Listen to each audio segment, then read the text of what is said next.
Aguarda. Guarda. Cuidado com o que faz na frente do computador.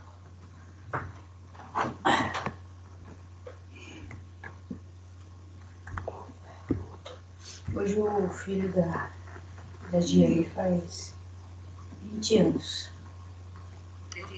Mensagem não publicada. Acessibilidade. Comadrinha fontes. Mensagens comuns. Mensagens comuns. Mensagem. Sua mensagem. Mensagem. Mensagem. Ligação. 13 segundos. 7.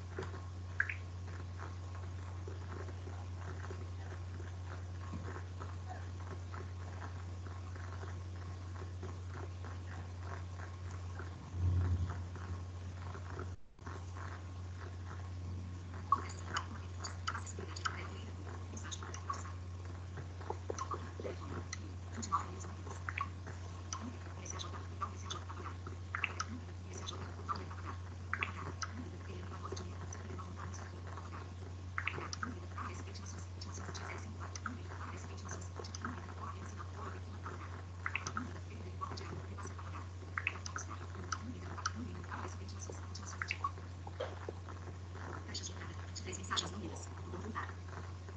Mensagem anterior. Mensagem seguinte. Para ASP intimações. Endereço. Coluna. Tipo da ASP. Notificação de intimações. Imagem. Nome do associado. Coluna atrás. Número 83.054. Corre. 172. Visualizar tudo. Link externo. PJSP. Ações disponíveis. Coluna atrás campos. Nome do associado. Coluna atrás campos. Número 83.052. Corre. 729. Visualizar todas as publicações. Link externo. PJSP. Ações. Processo número. Ações disponíveis. Coluna atrás campos. Número. Visualizar todas as publicações. Link externo. PJSP. Ações disponíveis. Processo número. Ações disponíveis. 06062 menos 31.209.8.26.000. Ações disponíveis. Disponibilização. Ações disponíveis. 05/05/2020. Divisor. Imagem. Ações. Fórum centrais. Fórum de ano de junho. Quarta para família sucessões. Ações disponíveis. Processo 06062 menos 31.209.8.26.000. Procedimento possível. Exoneração. L. H. E. U. G. A. P. U. Vistos. O requerido cumpriu a maioridade no curso superior. Não havendo até o momento demonstração da sua necessidade. Requisito para manutenção da pensão alimentícia. A prova que compete. 2. Fato petitivo de direito do autor. Nos termos do artigo 373 do CPC. Assim, funciona para exonerar o autor do cargo alimentar. Dizer em audiência de instrução. Debates de julgamento para o dia. Ações disponíveis. 21 de setembro de 2020. Às 14h30. Horas. Último-se. APV. Vanessa Vespucci. Fora B. Visualizar notificar. Mensagem. Imagem. Aviso importante. Todas as intimações. Processamento dos jornais. Ações disponíveis. ASP intimações. ASP intimações. Intimações do dia 05/05. ASP intimações. Intimações do dia 05/05/2020. Unida. ASP intimações. Intimações do dia 05. Unida. 06. Disponibilização. Nome. Coluna mais campos. Número. Visualizar todas as publicações. Link externo. PJSP. Processo número 10606. Disponibilização. 05/05/2020. Divisor. Imagem. Fórum centrais. Fórum. Processo 21 de setembro de 2020. Às 14h30. Horas. Mensagem. Imagem. Aviso importante. Todas as intimações são repetidas. ASP intimações. ASP intimações. Intimações. Apagar. Unida. SOQ. Ainda daqui. Apagar. Apagar. Unida. José Luiz da Silva Filho. Via KLS. Novo e-mail KLS. Ontem.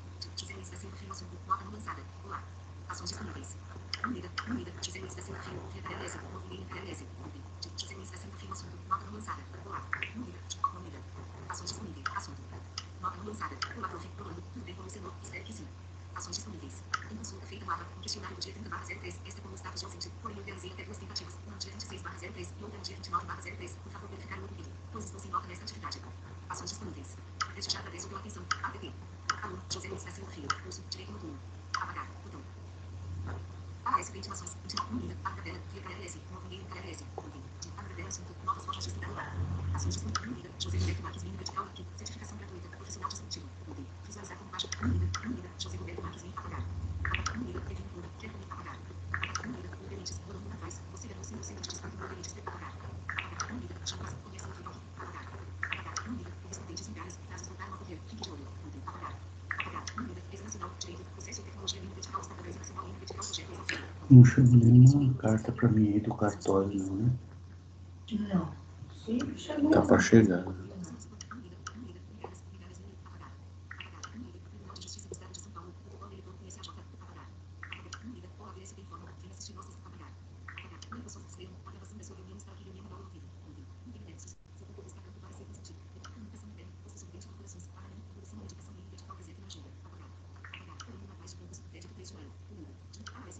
Intimações do dia 04/05/2020. Quinta-feira.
Ventilações de 05/05/2020. Nome associado a Ana Paz Campos. Apagar. Buscar. Câmbio de busca. Caixas de entrada. Título. Ok. 6.000 unidos. WhatsApp. Prof. Direito oficial. 7 mensagens unidas. Mensagem de Roberto, professor do biblioteca, número 64.959, de 4 de maio de 2020. Discurso do uso de aula obrigatório de máscaras. De ativar. Novo grupo. Botão. Desafio. Mensagem de voz. Comadrinha fontes. Acessibilidade é botão. Comadrinha fontes. Mensagens unidas. Sua mensagem. A modificador. Mensagem de voz. Baby, dá uma olhadinha, por gentileza, aí na coisa do KLS. Nós temos umas mensagens lá na Chrome, tá? Verifica lá, mas acho que não tem nada a ver. A publicação de hoje não é nossa, é da Vanessa. Nossos alunos não chegam, gente? Que horas são? Agora é de 8 anos.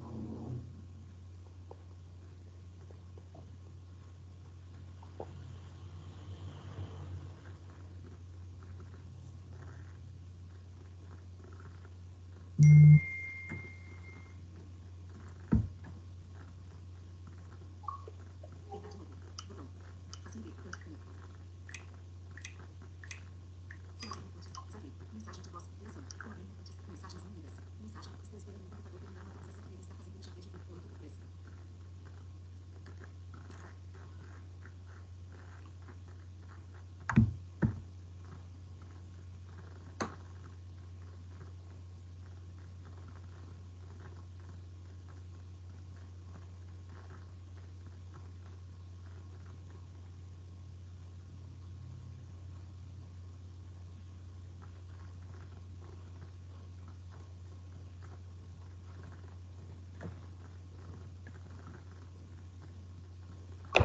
está fazendo um chave de 8 3. Botão. Bloqueado. Campo da senha. 0 de 4 campo. Acessibilidade do desafio. Comadrinha. Novo grupo. Listas de posição. Conversas arquivadas. 41. Botão. Buscar. Campo de busca. Campo de busca. Digado. Botão. Camila, representante. Digado. Camila. Acessando. Inserir Camila representante. Resultados da busca. Mais informações. Ok. Preencher campo. Resultados da busca. Camila representante. Enfermagem não. Camila representante. Mensagem. Campo de teste. Está digado. Botão. Digado. Botão. Bom dia, minha querida. Vírgula, já estou em sala de aula. Digado. Processando. Inserir bom dia, Camila. Já estou em sala de aula.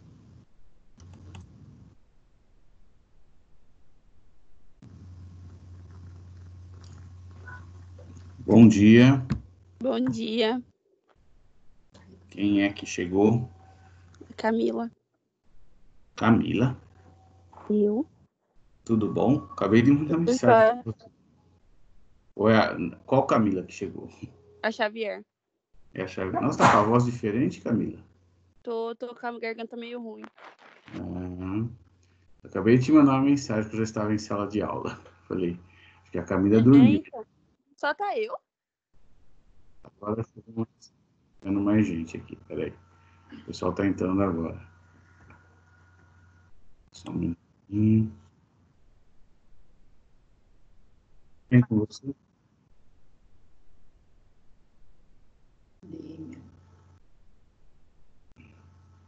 Chegou mais alguém aí. Quem que chegou? Bom dia, professora Danila. Danila, tudo bom? Tudo. Então estamos eu, Camila e Danila. Dá até para fazer uma rima, né?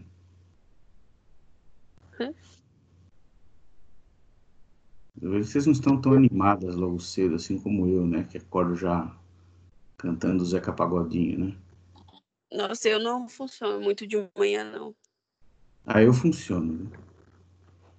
A minha esposa também não funciona muito de manhã. Enquanto ela não toma café, não energiza aquele primeiro momento, ela não... Eu tenho que fazer o download da minha alma pro corpo ainda. Minha esposa também. Acho que o dela é um pouco assim mais lento o download. Ela vai fazendo assim em etapas, né? E eu não, eu já acordo animado, já acordo mandando mensagem, já acordo respondendo WhatsApp, pondo post no meu status. Eu não sou muito normal, acho, né? Das outras pessoas, né? Ontem eu consegui acordar atrasada pra aula e o pessoal tava falando que a professora só tava fazendo vista de prova. Eu falei, eu vou dormir de novo. Aí eu saí da aula e fui dormir. Mas vista de prova foi semana passada, né? É que a nossa prova da matéria de segunda foi semana passada, então essa semana foi pra vista. Ah, tá. Entendi. Tem alguns professores que deixaram fazer a semana passada, né? Por falar em prova, nós temos que fazer um trabalho, né? O que eu vou fazer, Camila?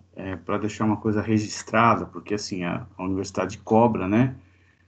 O semestre passado a gente fez o trabalho, mas não ficou nada registrado no sistema, né? Então, o que nós vamos fazer? Eu vou fazer uma solicitação para vocês por uma plataforma chamada Microsoft Forms, que é a mesma plataforma da prova, entendeu? Vocês fizeram lá a prova e tal. Então, eu vou disponibilizar lá, vou solicitar, eu vou deixar por uma semana lá, vou deixar até a semana que vem a solicitação do trabalho para vocês, tá? Que vai valer aí já a nota do segundo bimestre. Coisa simples, daquilo que a gente já falou, tanto em primeiro como já falamos do segundo bimestre, não é nada complexo, é mais para realmente constar uma atividade de efetivação de vocês aí, tá bom? Vou pedir que vocês façam, eu vou disponibilizar entre hoje e amanhã, assim que eu disponibilizar, eu também compartilho o link com você, tá? E você fala com o seu colega, tá bom? Tá Mas bom. não esquece de avisar, porque senão o pessoal não faz, aí fica me enchendo o saco depois, não tenho nota. Ontem tinha gente me pedindo nota do primeiro bimestre, eu falei, gente, já encerrou, não tem mais como dar nota, né? A pessoa não participa, não faz prova, não faz nada. Não sei, tem gente que parece que cai de paraquedas assim, na sala, né? Não dá para saber, né? Não faz nada e quer ter nota ainda. Não, a pessoa não trabalha, não tem atividade o ano inteiro, né? Assim, no bimestre inteiro, né? E do nada vem uns alunos que eu nem sei quem são, né? Professor, não estou sem minha nota. Tem uma do curso de enfermagem e tinha um do curso de direito. Eu falei, desculpa, eu nem conheço vocês, né? Prazer. Vamos lá. Bom, só vocês duas por enquanto e a Danila. Tudo bem, Danila? Chegou mais alguém. Tudo bem, professor. Sabe o que eu ia te perguntar? No primeiro bimestre, você fez as atividades, valeu quanto? Foi 800 mesmo? Ou era 1.000? Foi 1.000. Mas todo mundo acho que ficou com nota máxima, né? Então, que o meu tá 800, eu acho que eu não tinha perdido nada. Mas tá bom. Era só pra te... Acho que 800 foi a prova, hein? Não. Algumas pessoas na minha prova tiraram nota baixa. Então, tá na atividade em sala mesmo. Mas acho que a atividade, eu não lembro agora, que é o sistema que pontua, né? Eu lembro se vocês a nota máxima lá, mas eu não sei se foi. Você ficou com nota azul, não ficou? Fiquei. Então tá bom. Então, esquenta a cabeça. Nossa, quanto tempo que eu não escutava isso, nota azul. Tá vendo? Nota azul. O ruim era quando era nota vermelha, lembra? Era. Você chegou a ter Bom, você não sei se teve isso, mas eu tinha carteirinha, né? Que era tipo um boletinzinho, assim, que a gente carregava, que tinha a foto da gente, e ela abria, assim, como se fosse uma carteira mesmo, né? E dentro tinha as matérias e os professores punham a nota dentro. Isso foi no meu ginásio, né? Depois do colégio não tinha mais isso, né? Tem que trazer e assinar, meu pai ou minha mãe assinar e levar de volta para a escola. Não, eu não precisava assinar, o pai e a mãe assinavam porque eles iam na reunião, os professores mostravam. Eu fui da época, vocês não vão lembrar disso, vocês são todas jovens, né? Mas eu, quando comecei a estudar, em década de 70, 80, né? Eu sou de 74, nasci em 74. No primário, eu tinha que usar um negócio chamado avental. que era um jalequinho, que igual vocês da enfermagem usam, né? Nós usávamos na escola um avental. Era obrigatório, você não podia ir para a escola sem o seu avental. Era branco e tinha no bolso aqui assim, tinha o símbolo da escola que você estudava, né? No caso, eu estudei em 2 escolas. Eu estudei no Américo Brasiliense, aqui em Santo André, e depois eu estudei no Carlos de Campos, né? Que é próximo da minha casa. E eu me lembro que você tinha que usar o avental. Quem chegou? A Silvia. Chegou mais alguém? Não. A Então, Silvia tá na chamada. O avental era obrigatório. Depois tinha que usar o uniforme, né? Depois que parou o avental, você tinha que usar uma camiseta da escola, uma calça de moletom. Era mais... O negócio era, se você chegasse sem esse aparato na escola, você era mandado embora. Você tinha que voltar para casa, não tinha jeito. Bom, meninas, temos só esse público hoje, mas vamos continuar aqui. Semana passada nós falamos da primeira metade do século XX, né? Falamos de alguns movimentos que ocorreram no século XX e sobre como que os direitos humanos trabalharam esses movimentos, né? Obviamente que nós passamos um cenário que foi bem confuso no sentido de o mundo ainda não estava muito acostumado, né? A sociedade ainda estava meio bagunçada, né? Nós viemos de um século retrasado, que foi o século XIX, onde nós tínhamos períodos de escravidão, países muito atrasados em relação a outros. Então, quando nós entramos no século XX, havia muito reflexo desse tipo de coisa, né? Então, nós tínhamos aí vários acontecimentos ainda muito disformes, né? Vamos colocar assim, não uniformes, né? Países com uma visão muito ampla sobre o ser humano e países com uma visão muito arcaica sobre as questões humanas, humanitárias. Tanto é verdade que no Brasil, para vocês terem uma ideia, a mulher passa a votar a partir de 1934. Até então, o voto era só para homens alfabetizados. Já imaginou a situação? Então, você tinha só homens alfabetizados e, de certa forma, esses homens alfabetizados eram pertencentes à elite. Então, olha como o direito humano era deixado para trás, né? A mulher sequer, mesmo que ela fosse rica, ela não podia votar. A mulher, ela vivia dentro de um poder do pai, enquanto ela era filha, né? Enquanto ela era solteira, e depois que ela se casava, ela saía do poder do pai para o poder do marido. Quer dizer, ela não tinha independência nenhuma. Era muito raro você ver uma mulher com algumas independências, né? Assim, com algum tipo de independência, de liberdade, como hoje tem, né? Graças a Deus, a mulher conquistou várias situações na sociedade. As mulheres têm um protagonismo muito grande hoje e ainda hoje sofrem preconceito por isso, né? Eu canso de ouvir pessoas falar, né, dentro dos meios que a gente convive, mas também tem que ser mulher, né? Quer dizer, ainda existe esse preconceito de desmerecimento da figura feminina, como se a figura feminina fosse sempre inferior à figura masculina, né? Quando que, na verdade, a gente percebe que, para algumas situações, a mulher é muito mais organizada do que o homem, consegue desenvolver papéis que o homem faz com muito mais maestria, né? E acho que essa competição é uma grande bobagem, né? Todos somos seres humanos, né? Muito bem.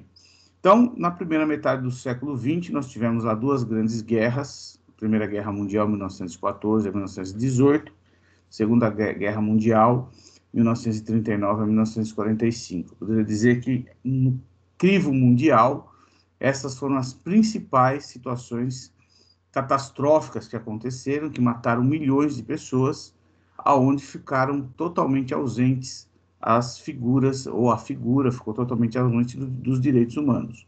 Os direitos humanos, nesse momento, foram praticamente esquecidos, né? Quando há uma guerra, você não fala em direitos humanos. A sua ideia é vencer a guerra. Pode-se dizer que o direito humano atuou? Sim, atuou na questão... Nossa, o que é isso? Até... Um momentinho aqui, um acidente de percurso aqui.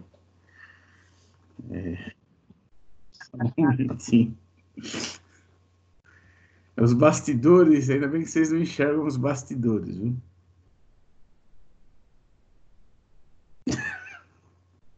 Me perdoe. Aconteceu um fato aqui ao lado que me causou assim uma certa desconcentração aqui do assunto. Só um minuto. Perdão. Vamos continuar aqui. Professor, fica tranquilo, só dá para ver você só, viu? É que aconteceu uma cena aqui ao lado com minha senhora que me despertou um pouco do riso. Vamos lá. Quem chegou depois da Danila e da Camila? Eu cheguei agora, professor, e já gostei que a aula está animada, né? Não é bem aula, são os bastidores, né? É a contra-regra aqui da filmagem que está causando alguns... Eu sou a Neide, tá? Bom dia a todos. Bom dia, Neide. Seja muito bem-vindo. Meu Deus, que parar de rir. Deixa eu me beliscar aqui. Quase que alguém vai parar dentro da tela agora, né? Mas tudo bem. Vamos lá. Então, essas duas grandes guerras mundiais trouxeram muitas situações desastrosas para a humanidade de um modo geral. E os direitos humanos ficaram esquecidos. Dá para se dizer que atuou? Atuou, óbvio, que sempre alguém lembra de atuar em favor do ser humano. Então, o Brasil, por exemplo, foi um protagonista de direitos humanos quando mandou, na Primeira Guerra Mundial, médicos, pessoas para auxiliar na área de saúde, mandou lá para a Europa, para a França em específico, bastante médico para ajudar a recuperação de pessoas que eram feridos de guerra, né?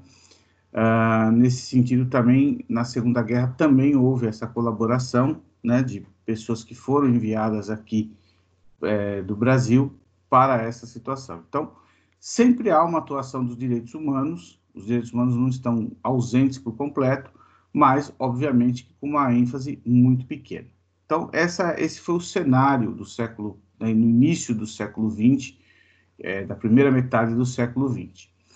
Qual foi o grande marco no século XX, no início ainda, né, na primeira metade, no finalzinho da primeira metade, que trouxe uma nova percepção social com relação aos direitos humanos? Foi o surgimento de um organismo, e aqui vocês anotem, por favor, que é a Organização das Nações Unidas, a ONU, que nasceu no ano de 1945. Logo após o final da guerra, as nações vencedoras da guerra se uniram e entenderam que deveriam promover, né, criar um organismo internacional que pudesse não controlar os outros países, mas, de alguma forma, exercer uma influência em outros países, em outras nações, com relação a certas práticas, né? Respeitando sempre a ideia do quê? De soberania. Vocês vão estudar comigo ainda nesse bimestre a ideia o que é soberania de um país, né? Isso faz parte dos direitos humanos. Mas a ONU surge, então, para trazer aí algumas diretrizes, algumas bases, algumas orientações gerais para todas as nações do mundo, no sentido de como que devem ser realizadas as ações e tal. E nesse surgimento da ONU, surge em 1948 a carta que nós chamamos de Declaração Universal dos Direitos Humanos, ou seja, uma declaração que traz alguns artigos. Esses artigos eu posso até depois compartilhar com vocês, eu sei que a maioria de vocês não vai querer ler, mas é uma função minha compartilhar. eles trazem ideias de não violência, ideias de igualdade, ideias de não preconceito, ideias de não racismo, ideias de promover a paz entre as pessoas, de promover a erradicação da pobreza, de tratar o ser humano com dignidade. A base da Declaração Universal dos Direitos Humanos, de 1948, é a base de tratar o ser humano com dignidade. E essa declaração, ela é feita em 1948, vários países assinam, inclusive o Brasil. O Brasil também era seguidor dessa declaração. E, para quem não sabe, não sei se eu falei isso na aula passada, mas se eu falei, vou repetir, na declaração surge uma Assembleia Nacional, uma Assembleia Internacional, onde eles vão proclamar essa declaração, e o primeiro país que discursou nessa Assembleia foi o Brasil. Sabiam disso?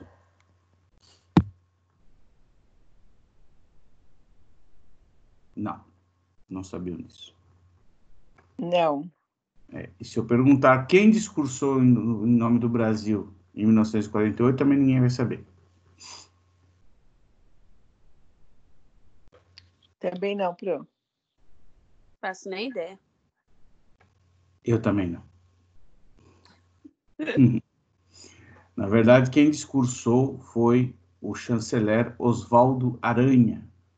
Foi ele que, vocês já devem ter andado em alguma rua, em alguma avenida que se chama Avenida Oswaldo Aranha, Rua Oswaldo Aranha. Aqui mesmo no bairro onde eu moro tem uma rua chamada Oswaldo Aranha. E a gente às vezes nem sabe, né? Uma coisa que eu sempre tive curiosidade, desde criança, isso não é de hoje, né? Eu sempre gostei de estudar.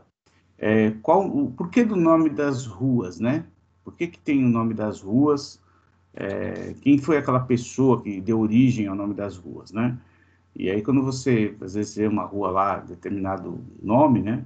Você não sabe, né? Você fala, nossa, quem será que foi esse fulano, né? Quem foi Beltrano? Quem foi essa pessoa? Então, a gente... É sempre bom estudar, né? Por que aquela rua chama daquela forma? Isso é uma coisa pra gente maluco, que nem eu, né? Estudar nome de rua. E saber qual a história daquele personagem. Eu gosto muito de história, né? Se vocês já perceberam. Eu gosto muito de estudar a história, estudar o porquê das coisas. Que você estudando a sua história do passado, você sabe o que você está vivendo no seu presente. Muita gente não sabe o que vive hoje porque não conhece o seu passado. Um povo que desconhece o seu passado não sabe o que vai fazer no seu presente e nem como vai ser o seu futuro. Então, a gente precisa conhecer o nosso passado, quem foram as pessoas, a história das pessoas, até para que a gente possa também se posicionar diante das coisas. Eu faço eu chamo a atenção de vocês para isso, porque hoje eu acho que todos aqui têm Facebook, todo mundo tem uma rede social. O que eu estou observando... Chegou alguém. Cuidado, por favor. Cada vez que chega um integrante aqui, eu tenho um certo receio.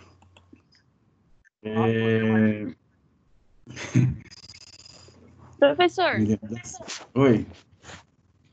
Que ano que o senhor falou que foi o surgimento da ONU? 1945. 45. E a Declaração dos Direitos Universais, 48. Tá. Então, eu chamo a atenção dessa questão, porque hoje o que eu vejo nas redes sociais, e eu respeito todas as opiniões, algumas pessoas aqui me seguem, né? A Camila no Facebook, não sei se mais alguém aqui me acompanha também, né? Acho que a Letícia tá aí, não? Não, a Letícia não veio hoje. E eu acho que quem está vendo as redes sociais, está uma briga danada nas redes sociais, né? A gente está vendo lá os apoiadores do governo contra os não apoiadores do governo, né? Que necessariamente não são só petistas, né? São outras pessoas que não apoiam o governo, também estão sendo aí alvo de críticas, e ambos os lados estão criticando, né? E eu até postei uma coisa na minha rede social no domingo, que eu coloquei o seguinte, que independente de qual lado você está, qual lado você defenda, isso em qualquer circunstância, né? Não só nessa questão política, não se esqueça que do outro lado existe um ser humano também que merece seu respeito, independentemente de ter uma posição contrária à sua. E o que nós não estamos vendo hoje nas redes sociais é isso, né?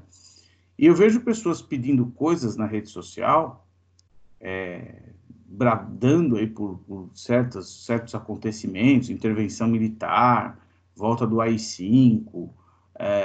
Primeiro que tem gente que nem sabe o que foi o AI-5 e está gritando para que isso volte a acontecer.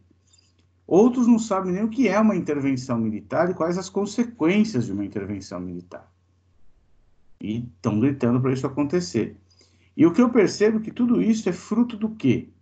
Do desconhecimento que as pessoas têm da história, do que aconteceu no seu país, do que aconteceu na sua vida, do que aconteceu nos seus antepassados. Então é muito achismo, né? Ainda que você defenda uma ideia, você seja favorável ao atual governo, cada um é favorável a quem quiser. Seja favorável com ideias racionais, com ideias inteligentes, com ideias programáticas de uma inteligência, não com coisas que você sequer sabe o que vai trazer de consequência para você. Hoje a minha esposa falou uma coisa que eu até achei muito interessante, que ela falou o seguinte: as pessoas não estão aguentando uma quarentena para ficar em casa e estão pedindo por uma intervenção militar, como se uma intervenção militar fosse algo muito simples, uma coisa que a gente voltasse ao normal. Uma intervenção militar, ela te proíbe de uma série de coisas, inclusive de sair de casa. Então, muita gente está indo no Facebook, está indo nas redes sociais gerais aí, Twitter, Instagram, e estão plantando ideias. Eu quero que volte o AI-5, intervenção militar, militarismo, sem saber quais foram as consequências disso, nem viveram nessa época. E se viveram, muitos... O que foi o AI-5? O que foi o AI-5, vou te falar já, que é parte da minha aula de hoje. Então, estão pedindo coisas que, se infelizmente acontecerem, e veja, eu não sou aqui defensor nem do governo e nem defensor dos que não são apoiadores do governo. Eu tenho uma posição muito neutra em relação a isso, tá? Eu não sou petista e também não sou bolsonarista. Mas eu digo o seguinte, que se você pede uma coisa que você não sabe, você não pode reclamar depois. Então, para você pedir alguma coisa, você tem que pedir algo que você conheça, que você entenda o que foi, né? Eu vou chegar lá e já vou te explicar o que foi o AI-5. Então, essa declaração, voltando aqui, por isso que eu falo, tem que conhecer as coisas para a gente poder até se posicionar. Quando a pessoa não conhece, ela vai na onda dos outros, ela acha bonito pedir, eu vou na rua.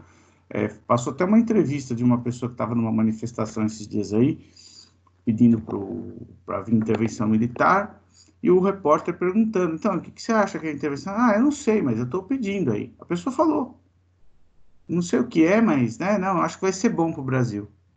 Eu acho que vai ser bom para o Brasil. Então, é isso que a gente não pode cair, né? Eu não posso cair na ideia de que uma intervenção militar vai ser boa se eu não sei nem o que é uma intervenção militar. Ok? Então, até aqui tranquilo? Alguém ficou com alguma dúvida, sim ou não? Então, esse cenário surge a Declaração Universal. Essa declaração, então, vários países passam a seguir e a ONU passa a ser um órgão não de controle, mas de regular mais ou menos as ações dos países. Então, cria-se vários outros órgãos, né? Inclusive, a nossa matéria fala sobre isso, nós vamos depois estudar a estrutura desses órgãos, né? A ONU é o primeiro que eu já estou falando hoje, portanto, anotem, né? Organização das Nações Unidas. Ela traz a ideia do quê? De promover o diálogo entre as nações, de trazerem algumas diretrizes entre os países. Então, se há uma briga entre dois países, a ONU interfere no sentido de fazer chegar à paz, de evitar maiores conflitos. Existe um órgão na ONU que se chama Conselho de Segurança. Anote isso. Conselho de Segurança. Alguém já ouviu falar disso?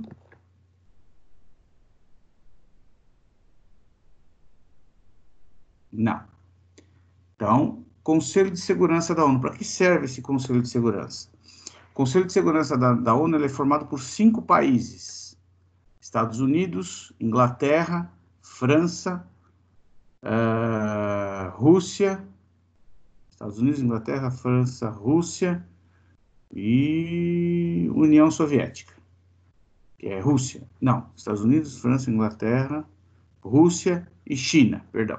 Então, esses 5 países que formam o Conselho de Segurança da ONU, são as principais potências mundiais.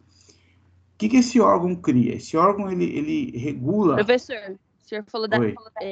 Estados Unidos, Inglaterra, Rússia, China? Estados Unidos, Inglaterra, Rússia, França e China. Ah, tá. Tá? Vou confirmar se é a França mesmo. Deixa eu confirmar isso, porque às vezes eu me confundo. Vê para mim no Google esse 5, Conselho de Segurança, por favor, da ONU.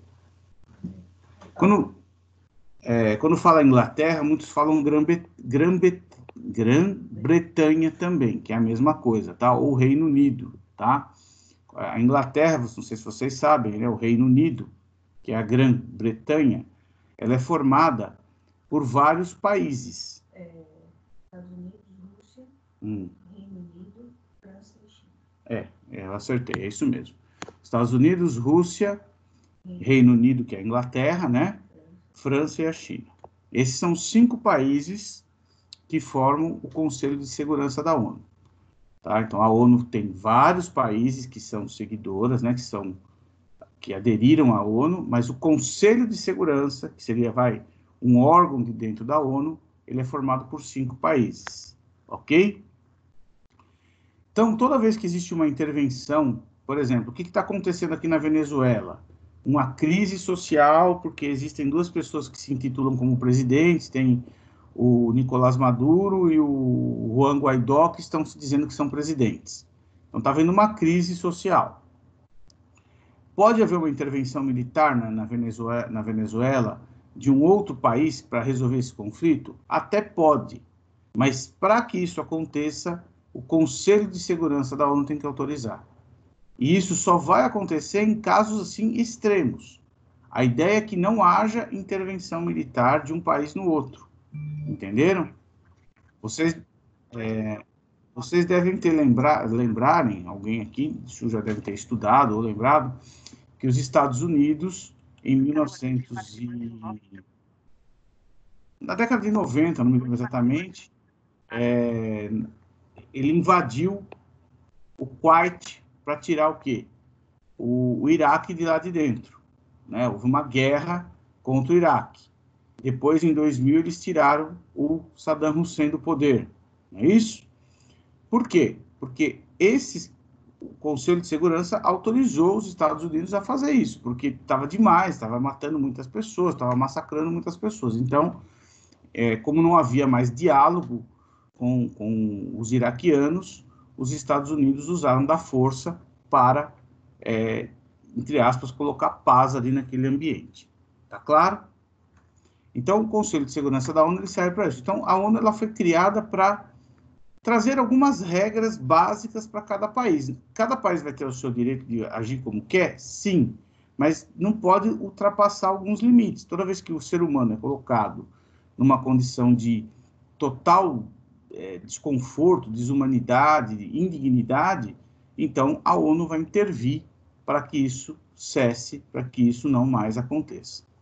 Tá claro, então, o que acontece depois da Segunda Guerra, com a criação da ONU e a Declaração Universal dos Direitos Humanos? Alguma pergunta até aqui, sim ou não? Tudo bem? Estão entendendo? Então, dali para frente, os países que seguiram a ONU, teoricamente, têm que agir com um pouco mais de ética, resolver os seus conflitos de forma pacífica e tal. O que acontecia no Brasil aqui, nessa época, de 48 a 50? Em 1950, houve uma eleição, e quem que ganha a eleição de novo? Getúlio Vargas. Lembrando que Getúlio Vargas já havia sido um ditador no Brasil. A era Vargas foi de 1930 a 1945. Nós falamos isso na aula passada. Então, o Getúlio Vargas, ele toma o poder, ele fecha o Congresso Nacional, e ele governa por 15 anos direto, tá? Num regime de ferro, com apoio das Forças Armadas, ok? E, em 1945, o próprio Exército pede para Getúlio Vargas sair do poder. E aí entra no lugar de Getúlio Vargas o Dutra. tá? Que era o presidente Dutra. Tem até uma via muito famosa aí, né? Que é a Via Dutra, em homenagem ao presidente, que eu me esqueci o primeiro nome dele agora.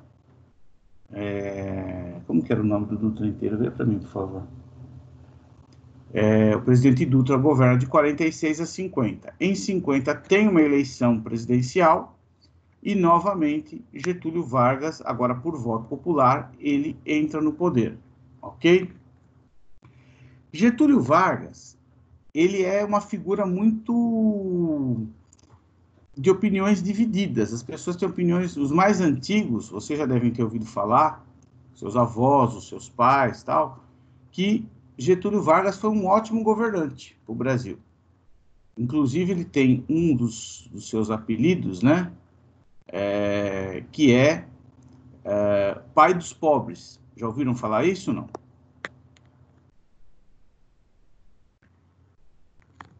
Não?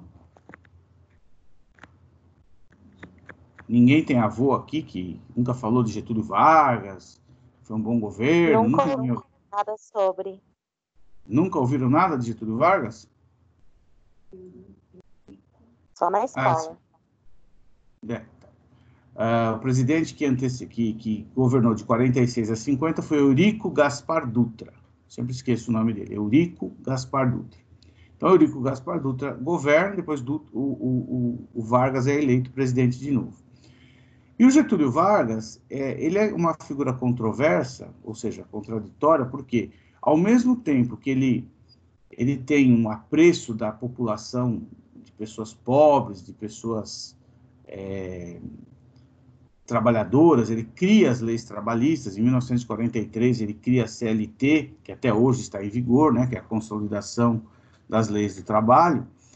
Ele, ao mesmo tempo que tem essa figura de ser um bom governante para os pobres, ele é uma pessoa que tem uma tendência a gostar do poder, tanto é que ele é um ditador, ele está no poder por ter dado um golpe de Estado, e ele tem uma simpatia muito grande com Adolf Hitler, que foi ditador na Alemanha. Então, note que, ao mesmo tempo que ele tem um lado bom, entre aspas, mas ele é um nazista, ele também tem uma ideia muito interessante ligada ao fascismo, né? Que as pessoas normalmente não sabiam, porque isso não era divulgado, isso não era falado. Mas as atitudes do Vargas demonstram essa situação. Mas, enfim, Vargas volta em 1950 a governar o país.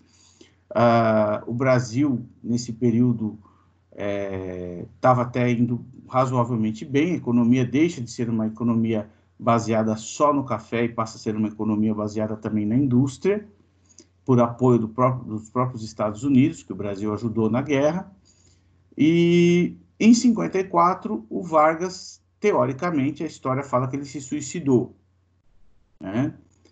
Na verdade, há controvérsia sobre isso. Muita gente fala que mataram Getúlio Vargas, né? Mas não se sabe quem matou. Até agora, isso é uma grande incógnita do Brasil, né?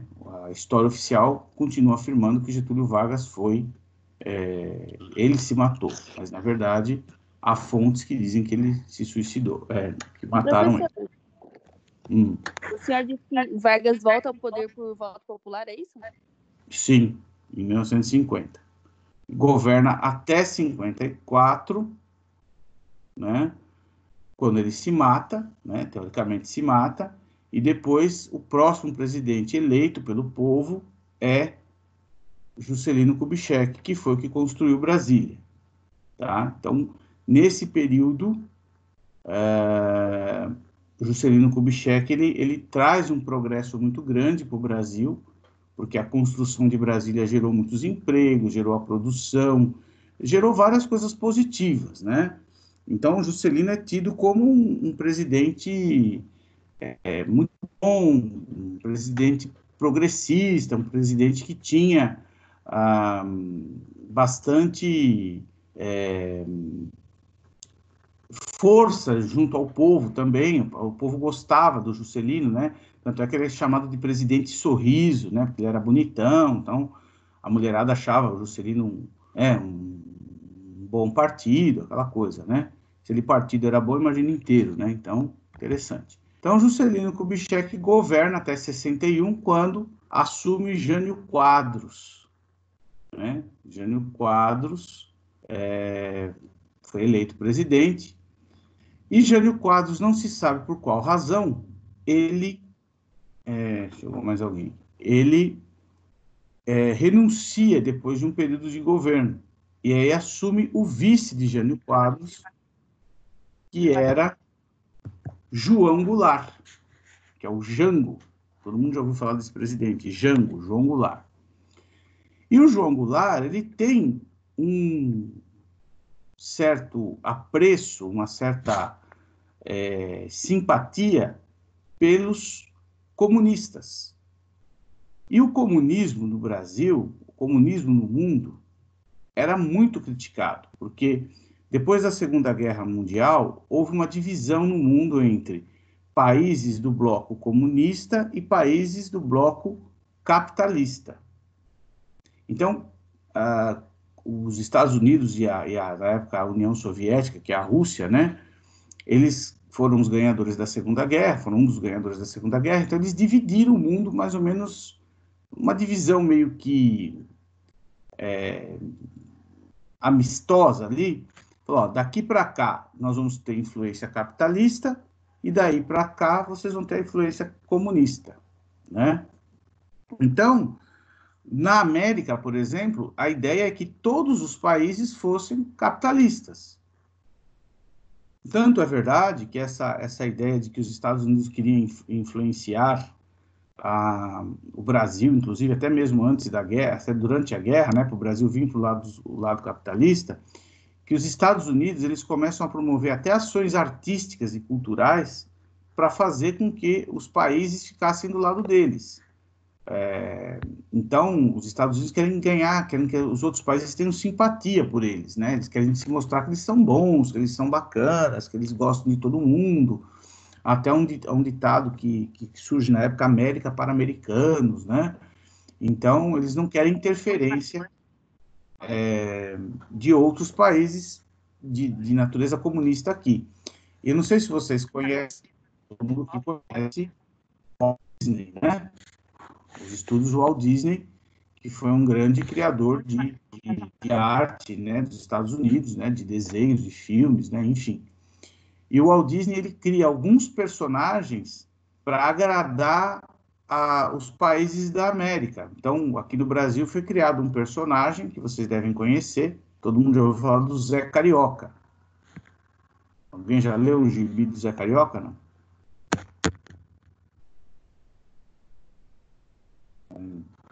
Gente, vocês nunca leram o gibi, vocês não conhecem o Walt Disney. Eu não lembro de ter lido o gibi dele, não, mas eu conheço o personagem. Mas conhece o personagem? Não conhece? Conheço. Tem um desenho da Walt Disney muito famoso, do Zé Carioca, né? Que ele desce ali o Corcovado, com a Carmen Miranda cantando, e vão se desenhando ali as escadas ali do Rio de Janeiro, e aí passa. Esse é um desenho criado em 1942, tá? Desenho antigo do Walt Disney. Cria-se um outro personagem para agradar a América Espanhola, que é o Ligeirinho, que é aquele ratinho, né, que fala castelhano, arriba, arriba, arriba. Vocês também conhecem isso, quero acreditar eu, né, que vocês conheçam o Ligeirinho, né? Ou será que só eu conheço o Zé Carioca e o Ligeirinho? E esses personagens são criados para que os países da América falem, nossa, como os Estados Unidos são bacanas, né? Nossa, que país legal, olha, fez um desenho em homenagem à nossa cultura aqui e tal. Então, nesse período, depois da Segunda Guerra, há essa divisão no mundo e o mundo passa a ser capitalista e socialista. Os socialistas, conduzidos pela União Soviética, que então era a União Soviética, que é a Rússia, e os capitalistas liderados pelos Estados Unidos. Muito bem. Então, quando o João Goulart assume a presidência no Brasil, tá? Isso em 1961, 62, ele tem uma tendência a gostar do comunismo. E os Estados Unidos ficam atentos. Peraí, O Brasil é um país que está na América. O Brasil ajudou a gente na Segunda Guerra Mundial. O Brasil é um país que compra materiais da gente, que a gente tem uma relação com eles. O que o Brasil vai se meter com comunista? Nós não queremos que o Brasil seja mais um país comunista aqui na América, porque os Estados Unidos já tinham tido um problema com Cuba, porque Cuba é vizinha dos Estados Unidos. E o que Cuba fez? Cuba teve uma revolução em 1959, né? E o Fidel Castro assumiu o poder, e até hoje, né? Hoje não mais ele, o irmão dele, ele morreu, Fidel Castro, o irmão dele está no poder na Revolução Comunista, né? E Cuba é um país extremamente atrasado. Então, eles não queriam esse interferir comunista no Brasil. E aí surge, então, o movimento do militarismo, ou seja, com medo de que houvesse um governo que implantasse um comunismo no Brasil, em 1964, os militares assumem o poder, tá? Os militares depõem o presidente João Goulart e assumem o poder, regendo o país com mão de ferro. Então, o que acontece quando os militares assumem o poder? Todos os indivíduos que eram, teoricamente, ligados a ideologias comunistas, eles são expulsos do Brasil, eles são perseguidos pela ditadura militar, tá?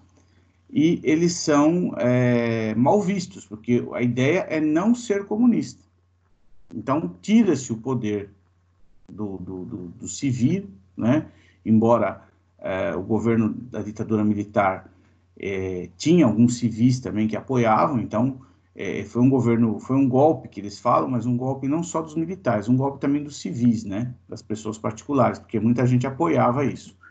E aí o militar assume o poder, corta as eleições, não tem mais eleição direta para presidente nem para governador, vai ter eleição direta só para prefeito e vereador, fecha-se o Congresso Nacional, e aí surgem umas regras que são os chamados atos institucionais. É isso que o pessoal está pedindo hoje, que é o chamado AI, ato institucional, é uma abreviação, fica AI. AI1, AI2, AI3 e o AI5, que foi o mais violento dos atos praticados pelo regime militar, que durou de 1968, esse AI5, até 1979. Ou seja, foram 11 anos, quase 11 anos de extrema violência, de extrema repressão contra as pessoas que queriam algum tipo de manifestação. Então, o que o AI5 trazia? O AI5 trazia que a pessoa não podia se manifestar publicamente contra o governo, que as pessoas tinham que aceitar tudo que o governo fazia, não tinha liberdade de expressão, não tinha liberdade de pensamento, as músicas não podiam ser tocadas, porque as músicas que tivessem qualquer coisa que pudesse fazer algum ataque ao governo, elas eram censuradas, a imprensa não podia ser livre, então a imprensa tinha que ser controlada pelo governo, aqueles que ousavam a desobedecer eram caçados e expulsos do Brasil. Então o AI5, ele foi uma perda total de liberdade. Por isso que nós, quem conhece um pouco de história, jamais vai querer que uma coisa dessa volte a acontecer no Brasil. Vocês querem ficar sem liberdade? Vocês querem deixar de pensar o que vocês pensam? Vocês querem deixar de poder manifestar o seu pensamento favorável ou contrário a alguma coisa? Eu acho que ninguém quer. Fora que teve um atraso de 10 anos na ciência. Um atraso, muito bem, Letícia, um atraso. O Brasil, na verdade, cresceu em alguns pontos, né? Houve um crescimento industrial muito grande, houve algumas coisas, tudo tem o seu lado bom também. Não dá para a gente falar que o militarismo só trouxe coisas ruins. Não, teve um crescimento no país, porém, em outros aspectos, o Brasil ficou muito atrasado. A pobreza não teve nenhuma mudança, ou seja, as pessoas que eram pobres continuaram na linha da pobreza. e não se pensava em inclusão, não se pensava em melhorar a vida das pessoas. Quem era rico e ia permanecer rico. Quem era pobre ia continuar pobre. Então, não havia uma política de melhorias para a vida social. Então, esse é o cenário da metade do século XX, né, que nós estamos falando, e os direitos humanos, obviamente, que foram aí também esquecidos, né? Tanto é que uma das coisas muito importantes que foi tirada do ser humano, do cidadão brasileiro, foi o habeas corpus. O que é o habeas corpus? O habeas corpus é uma medida judicial que te garante o direito de ir e vir. Se a pessoa ela é presa injustamente, ela pode entrar com habeas corpus e pedir a sua liberdade. Inclusive, não sei se vocês sabem, provavelmente não sabem, o habeas corpus é a única medida judicial que qualquer pessoa pode fazer em seu próprio favor, mesmo sem advogado. Sabiam disso? Professor, me tira uma dúvida. Os presos políticos, eles eram julgados pelos militares? Todos julgados pelos militares, tá? Existia tribunais, né? Os tribunais, mesmo que fossem julgados pelos juízes civis, né? Assim, a influência da ditadura militar era muito grande, né? Então, ninguém ousava ir contra as acusações. Você não tinha defesa, né? Os poucos julgamentos que aconteciam, os julgamentos eram julgamentos absurdos e as pessoas não tinham como provar as suas inocências, tal. Enfim, os processos não eram processos confiáveis, ainda que tivesse um juiz normal, tivesse um juiz civil, entendeu? Mas muita gente era julgada pelas juntas militares, tá? E muita gente era julgado sumariamente, sem julgamento nenhum, era simplesmente morto e eliminado, né? Então, o regime militar foi, na segunda metade do século XX, o Brasil viveu esse regime durante 21 anos. O regime militar foi de 1964 a 1985, quando então volta o poder a um governo civil. Então, esse é o cenário brasileiro, tá? No mundo, o que aconteceu no mundo nesse período? Não estou falando tanto no Brasil como no mundo.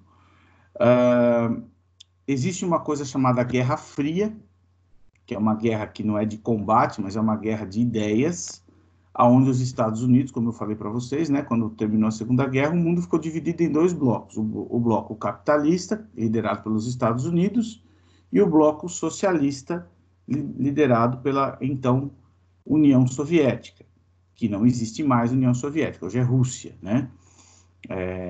E aí esses dois blocos guerreavam entre si, não numa guerra de combate, de tiro, nada disso, numa guerra de... O celular falando sozinho. Numa guerra de ideias. Então, o lado capitalista queria cada vez mais ocupar espaços e acabar com o socialismo. Por outro lado, o lado socialista também queria ocupar espaços e acabar com o capitalismo. Então, havia essa guerra ali, não uma guerra declarada, mas uma guerra invisível, vamos colocar assim, né? Uma guerra de ideias, de teorias aí. Muito bem. Então, isso acontece no mundo e as pessoas vão percebendo, de uma certa forma, que esse ideal socialista, ele não é bom, no sentido do quê? Que as pessoas que vivem num país socialista, que teoricamente prega que todo mundo é igual, que todo mundo vai ter os mesmos direitos, tal, na verdade também não acontece, isso nunca ocorreu. Isso ficou só na teoria de Karl Marx, né? Na verdade, o socialismo, ele proíbe as pessoas de terem capital, todo mundo vai ter igual, e o Estado é o que domina todas as coisas. E, de uma certa forma, as pessoas não querem isso. As pessoas querem ter a liberdade de poder comprar um bem, escolher se querem morar numa casa ou num apartamento, ter opção de fazer coisas que, por exemplo, se eu quero fazer uma viagem para um lugar e você quer fazer para o outro, não quero ser igual a você, no sentido de fazer as mesmas coisas que você faz. Eu posso ter as mesmas oportunidades, mas cada um vai fazer o que quer. E aí esse bloco socialista, ele vai perdendo força, né? E até que em 1989 quebra-se essa ideia da União Soviética. A União Soviética deixa de existir no sentido de controle, e o Muro de Berlim é derrubado. O que era o Muro de Berlim? A Alemanha, que foi a grande causadora da guerra, depois da guerra ela constrói um muro que divide a Alemanha em dois lados. A Alemanha Ocidental, que é o lado dos capitalistas dos Estados Unidos, e a Alemanha Oriental, que é o lado da União Soviética. Então, esse Muro de Berlim é quebrado, né? As pessoas passam a poder conviver umas com as outras de novo, e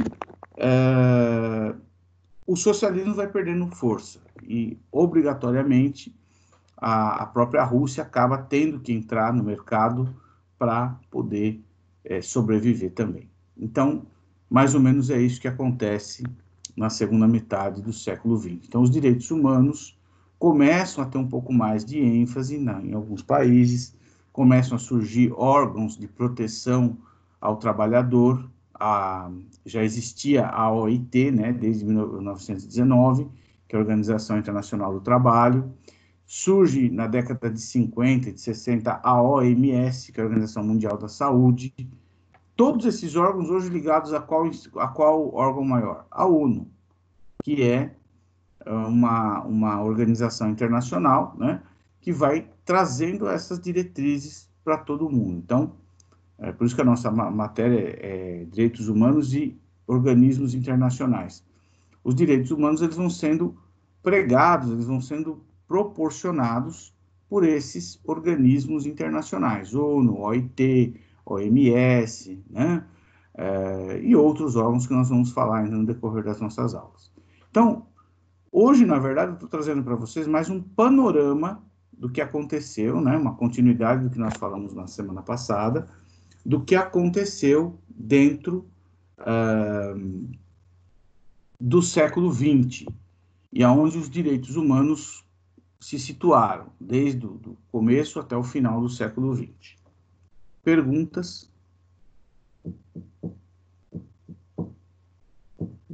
Dormiram aí atrás? Professor, essa aula é de qual unidade, Bárbara? Olha, eu não sei te dizer a unidade, viu? Eu sei que, assim, eu estou dando a minha aula, no AVA é um material complementar, tá? Então, como a aula agora está sendo gravada, o importante, eu acho que nós estamos no segundo bimestre já, né? Unidade... Olha, ou é da unidade 2, ou da unidade 3, eu não sei te dizer exatamente qual. Você tem que contar quantas aulas a gente teve. É só para me assistir depois mesmo. Tá, não, mas todas as aulas eu estou colocando também o vídeo na primeira aula do Encontro 1 também. Os vídeos. Não sei se vocês perceberam que está nos dois lugares. Tá? Entendeu o que era o AI-5? Foi a Camila que me perguntou? Entendi, professor. Então, quando as pessoas vão hoje na rua pedir o AI-5, você pode ter certeza que 99% delas não sabe o que significou o AI-5. Uma das coisas que o AI-5 proibia era justamente manifestação. Então, quem pede a volta disso, tá pedindo para tirar seu próprio direito de liberdade de expressão. Porque se o governo de hoje, que alguém apoia, fizer algo amanhã que a pessoa não apoie mais, e se nós estamos numa intervenção militar, você não vai poder requerer nada, você não vai poder se levantar contra o governo e falar alguma coisa. Então, esse é o grande problema de você pedir uma intervenção militar. Quando a gente fala isso, não é que eu sou contra o governo atual ou sou a favor, eu estou dizendo apenas que, ainda que você seja a favor ao governo atual, que cada um tem o seu entendimento político pessoal, seja a favor sem ideias absurdas. Não tem ideias idiotas de, eu quero agora que volte a intervenção militar. O que isso vai beneficiar o povo brasileiro?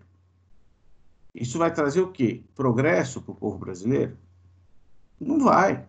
O que nós temos que ter é ideias do seguinte: eu quero que tenha um governo correto, um governo não corrupto, um governo que combata a corrupção, um governo que tem ideias de progresso para a minha nação. E isso sim eu tenho que lutar, mas não pedir para vir uma intervenção militar achando que vai ser a solução da vida das pessoas. Isso só causaria hoje mais crise e mais problemas sociais, além dos que a gente já tem, né? Então, por isso que é importante a gente saber o que a gente pede, né? Para a gente não comprar gato por lebre, né? Perguntas?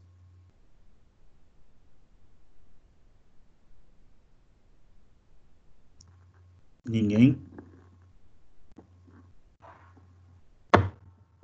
Lembrando a todos que eu vou disponibilizar um link entre hoje e amanhã para os representantes de sala, para representante no caso, para vocês fazerem um trabalho que vai valer nota para o segundo bimestre, ok? Quem chegou depois, eu não falei logo no início da aula, tá? Eu vou fazer uma pergunta, vou pedir para vocês fazerem aí um texto sobre alguma coisa. Vai ser na mesma plataforma que vocês fizeram a prova. Esse link vai ficar aberto por uma semana, ok? Tranquilo? Tranquilo. Ninguém tem pergunta? Tá todo mundo... Aqueles que estão acordados ainda? Professor, Senhora, bom dia. bom dia. Essa a Renata. Fala, Renata. Peraí, deixa eu desligar minha viva voz aqui. Esse trabalho que o senhor vai dar vai ser individual? Individual. Individual, Renata, porque eu não tenho na plataforma como fazer lá um trabalho coletivo. Mas é uma coisa muito simples, é mais para a gente registrar que houve um trabalho para vocês terem nota, tá? Não se preocupe que não é nada complexo, não. Ah, tá bom. Não é porque eu entrei depois que o senhor já tinha falado, eu não sabia se era em grupo ou Não, individual. vai ser um trabalho com base na matéria do primeiro e do segundo bimestre, até onde eu ministrei, obviamente. Provavelmente uma redação sobre alguma coisa, vou dar um tema, pedir a sua opinião, alguma coisa assim. Ou faço 2 ou 3 perguntas e você responde, mas uma coisa bem pessoal, assim, de entendimento pessoal. Claro, não vai falar bobagem também no trabalho, né?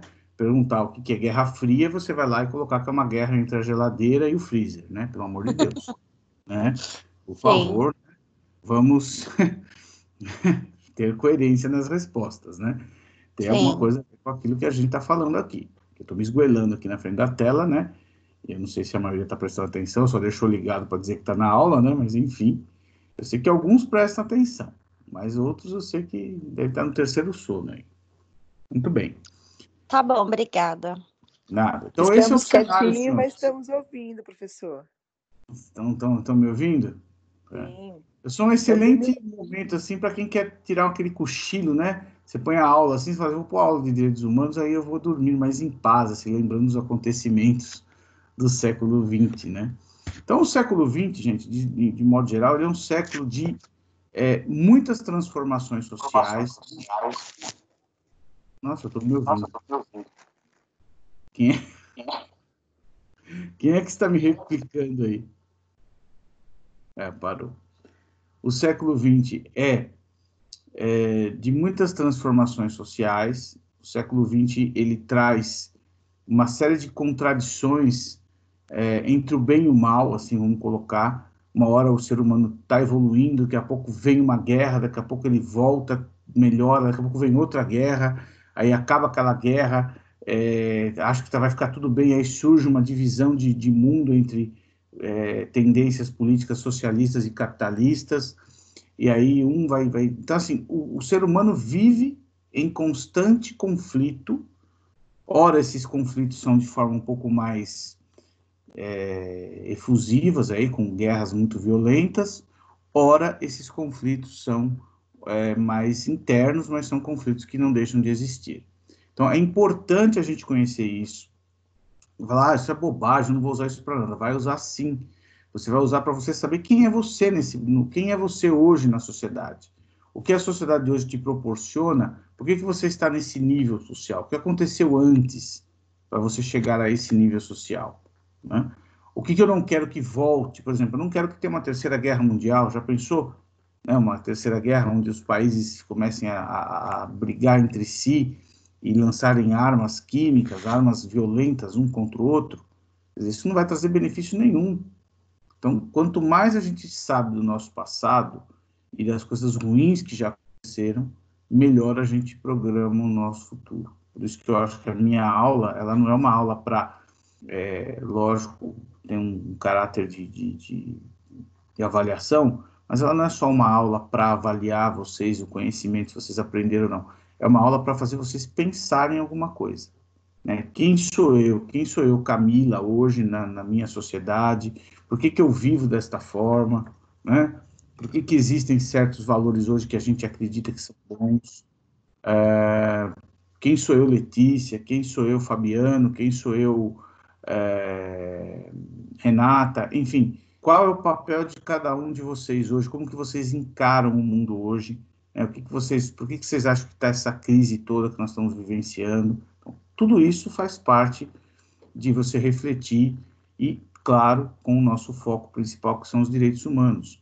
Nós estamos vendo os direitos humanos atuarem hoje? Estamos. Confusos, mas estamos. Existe uma guerra aí entre a presidência da República e os governos. Quem está certo? Os dois lados estão certos em algum ponto? Ou um lado só está certo e o outro não? Isso é uma coisa a se pensar. Né? Alguém quer falar alguma coisa? Professor, nem vou falar, porque senão essa aula vai ficar gravada. Vai que Não. o Bolsonaro veja depois e me prenda. Não vai ser prendido, fica tranquilo, ele não vai entender o que você fala. O importante é expressar a opinião de forma educada, respeitosa, né? Vocês percebem que eu falo aquilo que eu penso e eu não ofendo nem os bolsonaristas e nem os que não são bolsonaristas. Né? O problema é que, assim, quando a gente toma partido de um lado, seja para o lado A ou lado B, a gente nunca consegue enxergar o que o outro lado, que a gente não acredita, tem de bom. E todo lado tem alguma coisa boa. Foi o que eu falei, no regime militar, tinha coisas absurdas? Tinha. Mas teve coisas boas também. Teve muito progresso na indústria brasileira, no regime militar. Houve um crescimento do país nos anos 70, na questão industrial. O país tinha uma educação de nível melhor, muito embora a gente até sabe que existiam alguns exageros, mas a educação estadual, a educação pública era melhor do que a educação de hoje. A escola pública era uma escola bem avaliada e hoje não é mais, infelizmente. Perdeu-se muito. Então, teve coisas boas também. Não dá para falar que foi só coisas ruins, né? Na verdade, o que a gente condena são os exageros, né? Os exageros e algumas ausências de políticas públicas voltadas a pessoas de minorias, né? Pessoas com deficiência, pessoas afrodescendentes, enfim, pessoas de grupos minoritários aí. Beleza? Eu acho que os dois extremos não são bons, mas no cenário atual eu acho que os governadores eles estão certos, porque se a gente tivesse iniciado a quarentena antes e tivesse se cuidado antes, eu acho que a gente já estaria diminuindo a curva e não aumentando. E nem tem curva mais, né? Já tá um crescimento quase que reto. Mas o Brasil conseguiu, ainda assim, com toda a falta de planejamento, mesmo com a quarentena não sendo a ideal, mas conseguiu diminuir, sim. Não é o que a gente gostaria que fosse, poderia ter diminuído mais. Mas eu acho que as palavras do nosso presidente, não, do presidente, elas influenciaram e encorajaram muitas pessoas a saírem de casa. Então, eu acho que você, como líder político, você tem que saber o que fala e o que não fala. Sim, e, por exemplo, você é um exemplo, as pessoas vão te ouvir. E aí, por exemplo, no Dia do Trabalhador, ele não fez nenhum pronunciamento em relação aos trabalhadores da saúde, sabe? Isso é um absurdo, eu acho. Não consigo ver um lado positivo nisso. Como aos trabalhadores de todos os ramos, né? Obviamente que hoje a gente está protagonizando muito os trabalhadores da saúde, porque são as pessoas que estão corajosamente aí na linha de frente, né, a essa pandemia, fazendo o seu melhor. Muitos colegas aí de vocês, algumas pessoas eu vejo no Facebook estão dizendo que perderam colegas de trabalho, né? Essa semana mesmo, eu não sei se foi uma aluna daqui da manhã que colocou que uma colega que era enfermeira, infelizmente faleceu também por conta do Covid. Foi dessa sala aqui, não? Acho que não. Não lembro. Sei que é uma aluna minha, não lembro qual é, porque tem Deve muita ter gente. sido a Edilza. Eu acho que é Eu Edilza. acho que foi a Edilza. A Edilza é daqui, dessa turma, né? Isso. Ela não está aqui hoje, né? Então, eu vi por cima lá alguma coisa, porque eu tenho muita publicação que o pessoal põe na minha página, eu acabo, às vezes, não consigo acompanhar tudo. Perdeu mais uma pessoa da saúde, quer dizer, lamentável, um médico, essa semana também parece que faleceu, um cardiologista, né? E fora muitas outras pessoas do povo que estão morrendo. Então, o governante, ele é. Agora, uma coisa só que eu faço uma correção. Você falou, não, nosso não. Ele é nosso presidente. Independentemente de eu gostar dele ou não, ele é o nosso presidente. Porque ele é o presidente da nação. Isso é o que é esse o problema de algumas, né? Eu estou fazendo esse comentário, Letícia, no sentido de, assim, mostrar. Independentemente de ser o Bolsonaro, se fosse o Haddad, o Lula, a Dilma, quem fosse, eram nossos presidentes. Por quê? Porque mesmo que eu não votei nele, ele é o presidente do país em que eu vivo, então ele é o meu presidente. Não é o presidente que eu teria escolhido, mas ele é o meu presidente. Então, esse é um problema que a gente encontra. Começa por aí. Quando alguém não reconhece, também isso é um grande problema. Quando a gente não reconhece a autoridade da pessoa que está no comando. Por mais que ele seja um idiota em algum ponto, mas ele é uma Pois é. autoridade, ele é a autoridade que a maioria escolheu. Isso é democracia. Eu, por exemplo, não era fã da Dilma Rousseff. Como não sou fã do Bolsonaro, tá? Sou bem claro, posso abrir aqui para vocês. No meu segundo turno, nas eleições, eu, lamentavelmente, uma coisa que eu nunca fiz, eu fiz dessa vez, eu anulei meu voto. E nem o Haddad me representava nas ideias dele, e nem o Bolsonaro. Mas a partir do momento que ele ganhou, eu passei a torcer para que o governo dele desse certo. Obviamente que isso não me faz deixar de ser crítico. Como eu fui crítico no governo Lula, fui crítico no governo Dilma, fui crítico no governo do Temer, porque eu acho que a crítica, ela vai sempre acontecer. Quem está na condição de presidente da República, ou de governador, ou de prefeito, vai ter sempre alguém que vai falar bem e vai falar mal, né?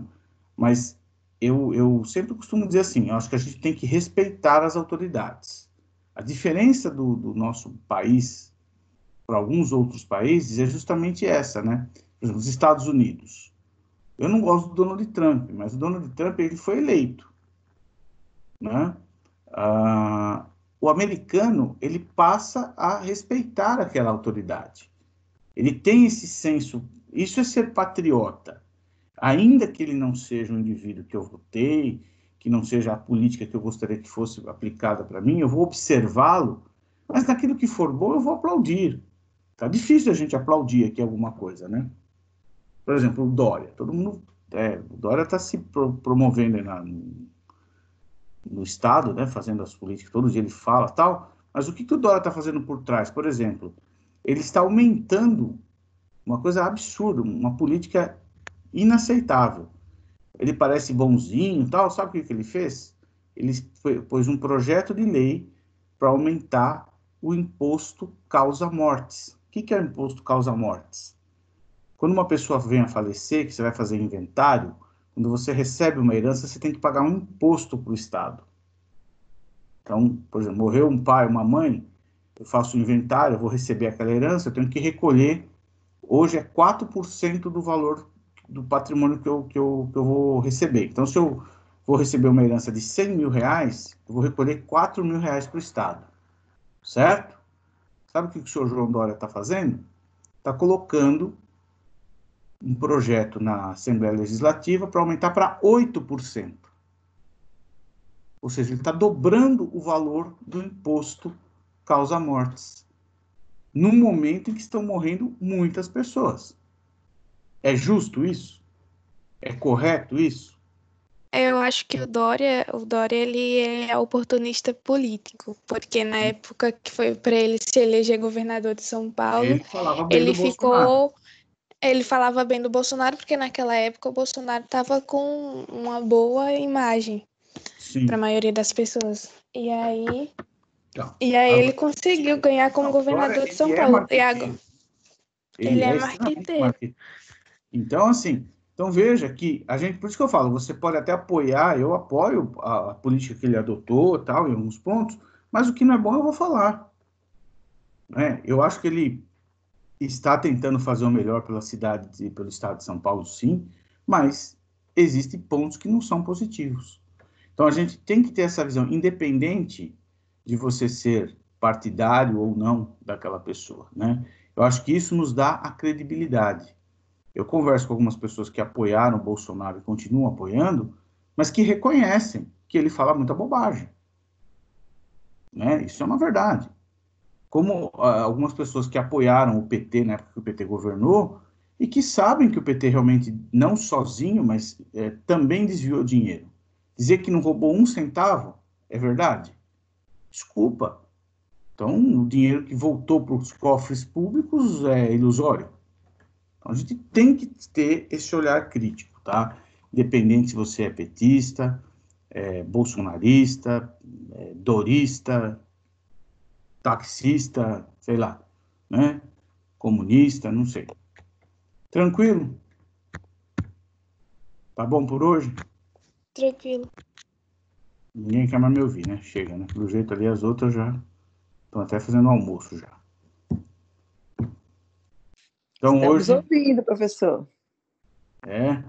pode opinar, viu? Pode falar alguma coisa, não precisa me xingar, não, mas pode falar alguma coisa aí, ó. Eu até falar, eu sou fã do Bolsonaro, ando com uma foto dele na carteira, não tem problema não, tá bom? É que eu acho que a gente Eu res- eu acho que esse assunto ele vai muito longe, né? Porque se as pessoas começarem a expor opinião, é igual eu, Renata.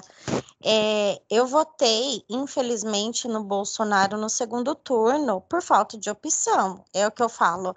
Nós queríamos tirar o PT e nós tínhamos esperança que o Bolsonaro fosse um presidente que pudesse mudar o país. Bom, na minha É, opinião, eu acho, Renata, que eu nunca fui petista, né? Eu sempre ouvi as coisas e vi, né, a real que o PT foi corrupto. Mas para mim, na minha opinião, eu acho que o Lula ele foi um homem burro, porque assim, ele foi um homem inteligentíssimo de ter chego na presidência pelo sofrimento, pela pobreza, um homem que do nada chegou à presidência. Então eu falo, sim, o Lula era para ser o maior homem do mundo, um exemplo para o mundo, né? Um coaching da palestras, como que uma pessoa pobre, né? Da onde ele veio, precário, chegar à presidência da República. E sim. ele não sabe aproveitar essas oportunidades, né, que ele conquistou, né? Então, assim, ele Infelizmente, eu se entendo envolveu. esse sentimento. As pessoas vieram de um berço mais pobre, mais simples, quando colocaram o Lula lá, tentaram. Tudo bem aí? Estou ouvindo eu mesmo. As pessoas, quando colocaram o Lula na presidência, e eu até acho que o primeiro governo do Lula foi bom, tirando o lado da roubalheira, né? Não, para deixar, não vai atrapalhar. Tirando o lado da Da roubalheira, roubalheira. né? Sim, As políticas que o PT implantou, que eu acho que são algumas políticas muito interessantes de valorização das pessoas mais pobres, mais resgate da pobres. pobreza, Sim, inclusão social, isso não se discute, isso não tem como criticar algo que você está melhorando a vida das pessoas, né? Então, ele fez, e eu sei que ele fez porque a gente seguiu isso, mas poderia ter feito muito mais, poderia ter feito muito mais, né? E dizer também que ele roubou sozinho, mentira, não roubou sozinho. Né? Muita coisa que falam também falam à toa. É que nós temos a ideia, e eu acho que isso é uma ideia que vai ter que ser desconstruída das pessoas, e nós pegamos um político, seja ele o Lula, o Bolsonaro, qualquer um político, e nós queremos deificar esse político, endeusar esse político. Não, agora vai vir o Zezinho vai ser fenomenal. Olha, agora vai vir o Loló, e o Loló vai ser maravilhoso. E, na verdade, o ser humano é falho. Todos os políticos têm ideias boas, planejamentos bons, mas não depende só deles, a governança depende do Congresso, né? Esse sistema que nós temos aqui, você tem que negociar cargos com as pessoas, infelizmente é uma realidade, e às vezes o político vai além, ele negocia não só cargos, como ele negocia dinheiro, ele compra votos, que foi o que aconteceu com o mensalão, né, do Lula, da primeira vez lá que ele governou, para ter projetos aprovados. Então, assim, eles acabam dizendo que isso vale a pena porque os projetos valiam a pena ser aprovados. Tudo bem. Se você olhar para um lado geral, tá, eu vou aprovar um projeto legal para a sociedade, mas esse projeto da sociedade, ele vai beneficiar realmente a sociedade? Eu preciso realmente pagar para essas pessoas? O problema é justamente esse, né? E o Bolsonaro agora está fazendo a mesma coisa, né? Ele já está negociando com os políticos do Centrão, que a gente chama do Centrão, que são aqueles que não são nem de direita e de esquerda, né, teoricamente, para poder aprovar os seus projetos, senão ele não governa. Esse é o grande problema, né? E isso não é de hoje, né? Isso vem da época, desde o primeiro presidente brasileiro, que é o Marechal Deodoro da Fonseca, que já começou tendo que negociar com o próprio vice, que era o Floriano Peixoto. Então, complicado, né? Mas é interessante. Professor, assim, até porque o Bolsonaro ele assumiu numa fase assim que aconteceu aquela mancha do óleo, assim, que ele assumiu no mar, aquele negócio, esse negócio da pandemia também. Ele tem tudo para ser um bom presidente, é que ele fala muita merda, então anula tudo que o ele tem. problema dele é justamente esse. Eu acho que se ele falasse menos bobagem, né, e ele governasse, por exemplo, o pessoal já ouviu falar muito bem do Mourão, que é o vice, né, que é mais ponderado, que quando fala coisas com um pouco mais de coerência. O problema é que quando você fala uma coisa, você marca as pessoas. E quando você marca as pessoas, você está marcando inúmeras pessoas de diversas culturas, né? Então, eu costumo dizer que o formador de opinião, ele tem um poder muito grande sobre a vida das pessoas. Então, um político, um religioso, uma pessoa que tem o dom da palavra, que tem aí o dom da oratória, ela consegue levar milhões na sua ideia. Tanto é que nós tivemos nos Estados Unidos, na década de 60 e 70, não me lembro, um pregador, que eu não me lembro o nome dele, que matou um monte de gente, porque ele falou que o mundo ia acabar e todo mundo tinha que se suicidar. Não me lembro o nome desse pastor norte-americano. Ele fez com que uma comunidade inteira de pessoas, olha o poder. Foi um que teve até um filme sobre ele agora. Teve Aquele vários. Uma Vez Hollywood. Eu não lembro o nome do filme. Eu sei que teve vários documentários que passa aí no History, que passa nessas TVs a cabo fechadas, né? De documentário. Um pregador do evangelho, uma pessoa que era evangélica, ela entendeu que ia ver o final do mundo e levou um monte de gente a se matar. Quer dizer, então veja o poder de um comunicador. Então, se você você é um presidente, você se comunica com várias pessoas, você é um governador, você é um prefeito. Então, você fala com várias pessoas que Jim Jones era o pregador que levou milhares de pessoas no século passado aí, não muito longe da nossa existência. Quantas? 900 mortes nos Estados Unidos. Quer dizer, olha o poder de persuasão que essa pessoa tem, né? Tem um filme que, se nós estivéssemos em sala de aula ao vivo, eu ia passar para vocês, que é um filme muito antigo, mas é um filme muito interessante, tem inclusive no YouTube, Eu vou recomendar, eu sei que ninguém vai assistir, mas de todo jeito eu vou recomendar, quem sabe alguém um dia não tem o que fazer e assiste. Chama-se A Onda. Esse filme é muito interessante. Tem duas versões dele. Tem a versão dos anos 60 e tem a versão dos anos 2000. Eu prefiro a versão mais antiga. Ela é mais convincente. Quem puder assistir esse filme, assista. Tem no YouTube, é de graça, você vai lá, clica, põe A Onda. Foi um filme que passou, inclusive, na Globo, em sessão da tarde e tal. Ele é bem rapidinho, é um filme deve ter no máximo 1 hora, não chega nem isso de filme, acho. É muito interessante esse filme. Qualquer uma das versões que você assistir é legal, mas a primeira versão dos anos 60, eu acho que é muito interessante. Eu até recomendo que vocês assistam. Vocês vão ver o poder de persuasão de um professor universitário. Universitário não, professor de ensino secundário, na verdade não é nem universitário. Vocês vão ver como é interessante o que ele faz com os alunos e depois o desfecho do filme. Alguém já assistiu isso? Letícia nunca assistiu? Letícia caiu. Então, Não, quem eu tô puder. aqui. Então, Eu acho que eu não assista. assisti, mas se for um que eu compartilhei um vídeo esses dias, não sei se é. Acho que não. Procura esse filme. É um filme interessante para você assistir. Tá? Não é cansativo, não. É um filme até assim, legalzinho de você ver. Bom, minhas meninas, Eles eu falam vou sobre o quê? sobre Já essa falou sobre o questão professor universitário. e Meu sobre o Deus do céu. discurso, Perguntando por sobre isso. o poder da informação, de quem fala o quê, como que a gente influencia pessoas, né? Como que o poder da palavra pode atingir pessoas, né? Somente quando você mexe com sentimentos religiosos, sentimentos que as pessoas estão vivenciando, né? Alguém entrou.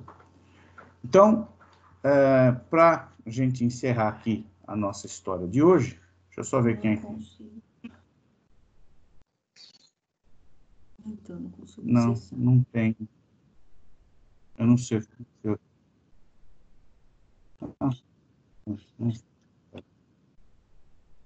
só um pouquinho. Espera só um minutinho, menina, está dando um BO aqui. Quem entrou agora? Quem ingressou? Alguém tinha caído, voltou, é isso? Não sei. Bom, então, alguma pergunta da aula de hoje? Conseguiram entender o panorama do século XX? Ou ficaram com alguma dúvida?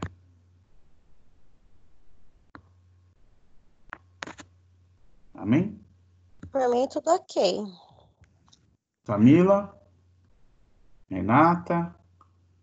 Letícia? Não sei. Tudo ok, professor. O senhor explica muito bem. Tá bom. Agradeço. Essa semana, então, colocarei o link para fazer o trabalhinho, tá? Por favor, façam, para ter a notinha. Beleza? Tá bom, Pro. Fiquem com Deus. Muito, muito obrigado. E espero que se protejam aí, fiquem bem, tá bom? E assista o filme A Onda, que vocês vão gostar. Tá, tchau. Beijo, fiquem com Deus. Tchau, Beijo. beijo. Professor. Com Deus. Tchau, tchau.